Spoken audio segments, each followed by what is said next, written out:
నమస్తే, welcome to KK news. నేను శ్రీదేవి. పేరుకే వైసీపీ, కానీ అక్కడ ఉన్నదంతా కాంగ్రెస్ పార్టీ నేతలే. క్యాడర్ కూడా కాంగ్రెస్ పార్టీదే. అందుకే విపక్షాలు వైసీపీని పిల్ల కాంగ్రెస్తో పోలుస్తాయి. రాష్ట్ర విభజన పుణ్యమాని కాంగ్రెస్ పార్టీ పతనం కావడం వల్లే వైసీపీ బలోపేతమైంది, కాంగ్రెస్ స్థానాన్ని భర్తీ చేసింది. ఇక 2014లో వైసీపీ విపక్షానికి పరిమితం కాగా 2019లో అధికారంలోకి వచ్చింది. కానీ ఈ ఎన్నికల్లో మాత్రం ఓడిపోయింది. దారుణ పరాజయంతో పార్టీ మనుగడ ప్రశ్నార్థకంగా మారింది. పార్టీ నేతలు సైతం పూర్తి నైరాశ్యంలోకి వెళ్ళిపోయారు. ఈ పరిస్థితిని క్యాష్ చేసుకునే పనిలో పడింది కాంగ్రెస్ పార్టీ.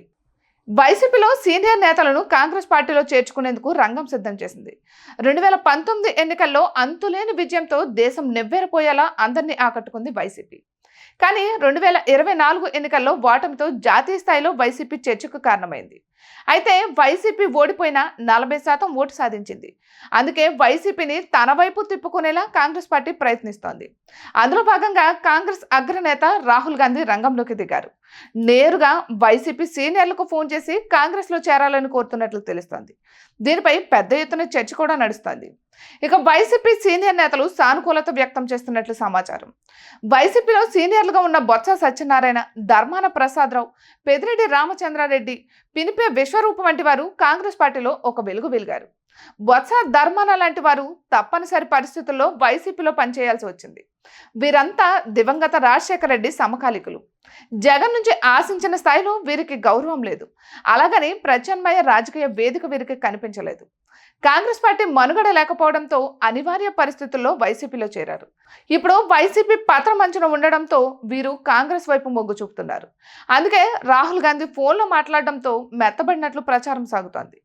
వైసీపీ నుంచి చాలా మంది సీనియర్లు కాంగ్రెస్ లో చేరేందుకు ఆసక్తి చూపుతున్నట్లు సమాచారం. ఈ ఎన్నికల్లో కాంగ్రెస్ పార్టీ అనూహ్యంగా పుంజుకుంది. అంతకంటే ముందే పొరుగు రాష్ట్రాలైన కర్ణాటక, తెలంగాణలో అధికారంలోకి వచ్చింది. గణనీయమైన ఎంపీ సీట్లు కూడా సాధించింది. జాతీయ స్థాయిలో ఎన్డీఏ కూటమికి ధీటుగా కాంగ్రెస్ నేతృత్వంలోని ఇండియా కూటమి బలోపేతమైంది. ఈ తరుణంలోనే రాహుల్ గాంధీ ఏపీపై ప్రత్యేకంగా దృష్టి పెట్టినట్లు సమాచారం. అవసరమైతే జగన్ను సైతం కాంగ్రెస్ లోకి రప్పించేందుకు మంత్రాలు సాగిస్తున్నట్లు తెలుస్తోంది. ఇక ఇటీవల కర్ణాటక డిప్యూటీ సీఎం డీకే శివకుమార్తో జగన్ భేటీ అయ్యారని ప్రచారం జరిగింది. ఇప్పుడు జాతీయ స్థాయిలో మారిన రాజకీయ పరిస్థితుల నేపథ్యంలో వైసీపీని కాంగ్రెస్ పార్టీలో విలీనం చేయించేందుకు భారీ వ్యూహంలో కాంగ్రెస్ పార్టీ ముందుకు వెళ్తున్నట్లు తెలుస్తోంది. అయితే ఇది ఎంతవరకు సక్సెస్ అవుతుందో చూడాలి. జగన్ ఒప్పుకుంటారా లేదా అన్నది తెలియాల్సి ఉంది. ఇటువంటి మరెన్నో వీడియోస్ కోసం కేకే న్యూస్ తెలుగు ఛానల్ని సబ్స్క్రైబ్ చేసుకోండి.